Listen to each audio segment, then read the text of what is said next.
To my dear এছপিৰেণ্টছ, খুব বেছি ভাল খবৰ, কাৰণ বহু অপেক্ষাৰ অন্তত অৱশেষত 4,500 পদৰ কাৰণে অন্তিমখন লিষ্ট, থাৰ্ড মেৰিট লিষ্টখন প্ৰকাশ পালে।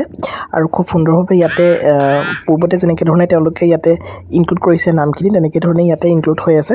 ইয়াতে আপোনালোকে 12 ফেব্ৰুৱাৰী আৰু 13 ফেব্ৰুৱাৰী ইয়াতে চব স্পষ্টকৈ লিখা আছে। Third phase of physical document verification list to be conducted from 12 February to 13 February 2026 for the এডভাৰটাইজমেণ্টটো দিয়া আছে 8 জানুৱাৰী 2025, 4,000 দুদিনে হ'ব। 12 ফেব্ৰুৱাৰী আৰু আপোনালোকৰ 13 ফেব্ৰুৱাৰী তাৰিখে আপোনালোকৰ ডকুমেণ্ট ভেৰিফিকেশ্যনটো অনুষ্ঠিত হ'ব। আৰু ইয়াতে খুব সুন্দৰভাৱে আপোনালোকৰ ডেটসমূহ দিয়া আছে, মৰ্ণিং নে ইভিনিং হ'ব ইয়াতে দিয়া আছে, টাইম টেবুলৰ নাম্বাৰ দিয়া আছে, ফাৰ্দাৰ্ছ নেম আৰু আপোনালোকৰ কেণ্ডিডেটছ নেম, ৰেজিষ্ট্ৰেশ্যন নাম্বাৰ আৰু চিএল নাম্বাৰ দিয়া আছে। ইয়াতে থাৰ্ড মেৰিট লিষ্টতো বহুখিনি কেণ্ডিডেটৰে নাম ইয়াতে অন্তৰ্ভুক্ত হৈছে, গতিকে গোটেইখিনি আপোনালোকে চাই ল'ব পাৰে। বহুতৰে এতিয়া কুৱেশ্যনছ এইটো থাকিব যে চতুৰ্থখন মেধা তালিকা প্ৰকাশ পাব নেকি, সেই সম্পৰ্কে আমি ডিটেইলছত আচলতে ভিডিঅ'টো আলোচনা কৰিম, গতিকে ভিডিঅ'টো কোনো স্কিপ নকৰাকৈ আপোনালোকে আগলৈকে চাই থাকিব।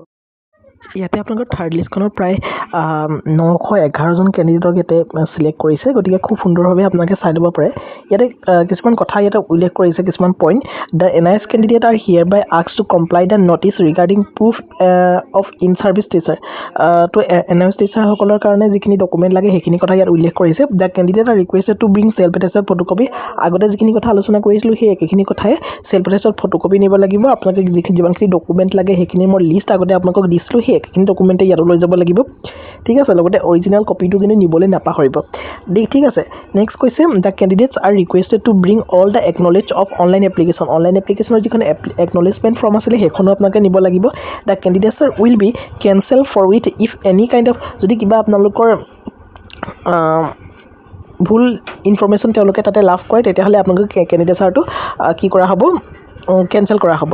At any stage candidates absent in physical document verification will out rightly be rejected only those with proper authorization approve by, মানে আপোনালোকে যদি তাতে যদি এবচেণ্ট থাকে নিৰ্দিষ্ট ডেটটোত, তেতিয়াহ'লে আপোনালোকৰ কেণ্ডিডেটছাৰ কেঞ্চেল কৰা হ'ব। সেইখিনি কথাই আগতে পূৰ্বতে যিখিনি ডিছকাশ্যন কৰি আছিলোঁ প্ৰায় একেখিনি কথা ইয়াতো ইনক্লুড কৰিছে তেওঁলোকে, গতিকে সেইখিনিয়ে ইয়াৰ লগতে আমি যিখন তেওঁলোকৰ অফিচিয়েল নটিছ সেইখনো আমি ভালধৰণে আলোচনা কৰি লওঁ, ঠিক আছে।